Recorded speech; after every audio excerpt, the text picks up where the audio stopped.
বাইরে তখন বৃষ্টি। বাথরুমের হ্যাঙ্গারে একা ঝুলছিল তোয়ালেটা।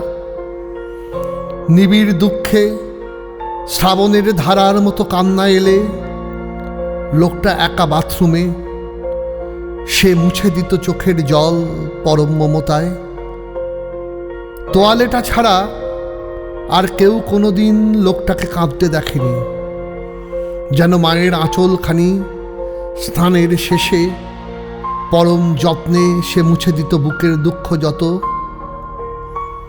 বাইরে গুঞ্জন, মৃদু স্বরে কথাবার্তা, নানা মানুষের যাওয়া আসা, এক ঝলক কান্নার রোল হরিধ্বনি, তারপর নিস্তব্ধতা।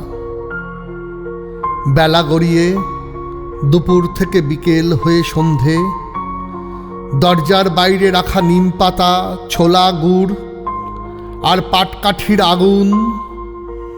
তোয়ালেটা শোকে শুকিয়ে কাঠ। তার সারা শরীরের বুনোটে লোকটার বুকের ব্যথার ওম, চোখের জলের নোনা দাগ। প্রিয় মানুষটা আর বাথরুমে আসবে না। প্রিয় মানুষটা আর বাথরুমে আসবে না।